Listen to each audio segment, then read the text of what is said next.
C'est l'heure de vous informer, mesdames et messieurs. Bienvenue au 13h30. Augustin Kabouya, en sa qualité d'informateur, débute ses consultations ce vendredi 15 février. C'est après avoir animé jeudi 14 février un point de presse à Hilton Hotel. Dans un décor reflétant ses nouvelles fonctions, Augustin Kabouya a tenu à clarifier sa mission qui consiste à identifier la nouvelle majorité parlementaire au sein de la Chambre basse du Parlement dans une durée d'un mois renouvelable. Suivez. Récemment nommé informateur par le chef de l'État Félix-Antoine Tshisekedi Tshilombo, Augustin Kabouya, alors d'un point de presse, tenu ce jeudi 15 février à l'hôtel Hilton, dans la commune de la Gombe, clarifier sa mission en tant qu'informateur. La durée de la mission de l'informateur est d'un mois avec possibilité d'une prorogation. Pour ce faire, je me dois de prendre contact avec les différentes forces politiques qui constituent l'Assemblée nationale. Concrètement, les partis et regroupements politiques que je vais consulter sans exclusion sont ceux ayant concouru aux élections du 20 décembre 2023 qui ont obtenu au moins, suivant les résultats provisoires proclamés par la Commission électorale nationale indépendante, un député proclamé par la CENI sans préjudice des indépendants. Ce qui justifie que je sois assisté par une équipe d'accompagnement constitué d'un panel d'experts, aussi bien au cours des audiences qu'en dehors de celles-ci, pour mener à bon escient ma mission. Les adhérents à cette nouvelle majorité signeront un acte d'engagement. Un panel d'experts sera mis en place afin d'aider l'informateur à mener à bien son travail autour d'un mois renouvelable. La primeur du rapport final de cette tâche sera réservée au chef de l'État pour donner naissance à une seule et grande coalition d'une large majorité parlementaire.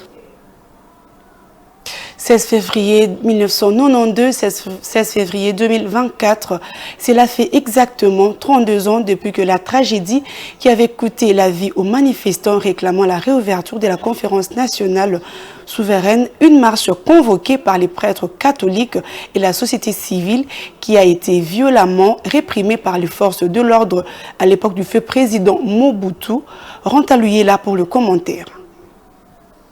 16 février 1992 marquait le début d'une tragédie qui restera gravée dans l'histoire de la RDC alors que les manifestants réclamaient la réouverture de la conférence nationale souveraine ont été violemment réprimés par les forces de l'ordre. Selon les sources officielles, une dizaine de manifestants ont trouvé la mort ce jour-là, tandis que la société civile a avancé un bilan beaucoup plus lourd, évoquant la disparition d'une centaine de personnes. De milliers de citoyens venus de différentes zones de Kinshasa avaient répondu à l'appel lancé par un groupe de prêtres intellectuels et laïcs catholiques pour réclamer la réouverture de la CNS dans ce qui fut l'une des plus grandes manifestations depuis l'indépendance du pays. Arborant bougies, rameaux et chapelets, les manifestants ont défié l'interdiction des autorités, exprimant ainsi leur désir ardent de voir la conférence nationale souveraine reprendre ses travaux. Face à cette mobilisation massive, la répression avait été violente avec des tirs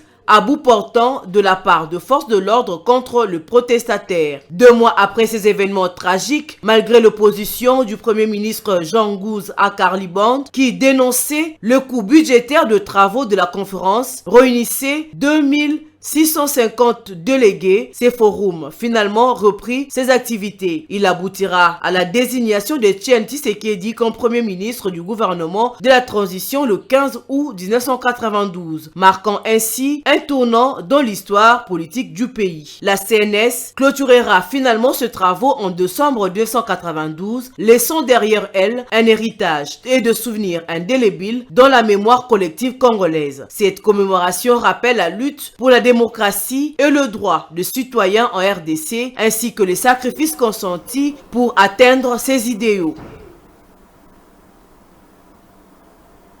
6 ans déjà depuis l'assassinat de l'activiste de droits de l'homme Rossi Mukendi, sa famille biologique déplore le blocage de l'évolution du dossier devant la haute cour militaire. La dernière audience consacrée aux plaidoiries devait se tenir le 25 août 2023 mais a été renvoyée à une date ultérieure. Suivez. À quelques jours de la commémoration des 6 ans depuis l'assassinat de l'activiste de droits de l'homme, Rossi Mukendi, prévu le 25 février 2024, sa famille biologique déplore le blocage de l'évolution du dossier devant la haute cour militaire. La dernière audience consacrée aux plaidoiries devait se tenir le 25 août 2023, mais avait été renvoyée à une date ultérieure. Le jeune frère de Rossi Mukendi, Arsène Chimanga, s'indigne, se demande comment une affaire liée au meurtre peut durer plus qu'un mandat du président de la République. Les familles biologiques et citoyennes déplorent jusque-là la passivité avec laquelle la haute cour militaire s'est décidée de plonger ce dossier crucial dans le coma. Prévu pour le 25 août 2023 pour la plaidoirie, au grand étonnement de toutes les parties, cette affaire a été renvoyée sine die et jusque-là aucune notification pour cette affaire afin de permettre à la famille de cet activiste de finir son deuil. Comment est-ce que dans un état de droit, une affaire pénale liée au meurtre peut durer plus que le mandat du président de la République et des élus du peuple? C'est depuis le 10 janvier 2022 que la cour militaire de Kinshasa Matete avait condamné dans cette affaire la commissaire supérieure adjointe Karine Lokesso à la servitude pénale à perpétuité assortie de 10 ans de sûreté incompressible pour le meurtre de Rossi Mukendi. La cour avait aussi prononcé sa destitution à la police et mis le frais d'instance à charge de l'État. À l'issue de cet arrêt, la condamnée avait fait appel devant la haute cour militaire. 36 ans, Rossi Mukendi, initiateur du collectif 2016, avait été tué par balle le 25 février alors qu'il participait à une manifestation appelée par les laïcs catholiques pour exiger les élections crédibles. Licencié en relations internationales à l'Université pédagogique nationale, il était aussi assistant dans la même université.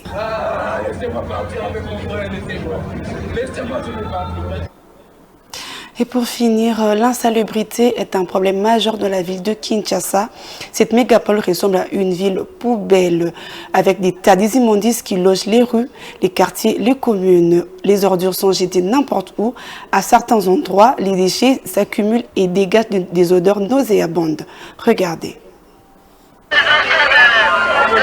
L'insalubrité persiste à Kinshasa en dépit de l'opération Kinbopeto chapeautée par l'hôtel de ville de Kinshasa depuis plusieurs années déjà. Cette opération s'est présentée comme un remède quant à la politique d'évacuation des immondices dans la ville en passant par les changements de mentalité des Kinois sur la gestion des déchets. Mais sur le terrain, la réalité est tout autre. Dans certains coins de la ville, des temps d'immondices s'accumulent et ne sont jamais ramassés et dégagent une odeur nauséabonde. La population est exposée à 2 maladies. C'est une responsabilité pour chaque personne d'assainir les lieux publics et c'est à l'État de disposer d'un système de ramassage de déchets et d'assainissement. Notons que cette insalubrité a un impact sur la santé de la population, ce qui s'avère être la cause de maladies devenues récurrentes pour le Kinois, telles que le choléra, la typhoïde, les paludismes qui font souvent saigner la bourse de familles vivant à Kinshasa. Il est donc temps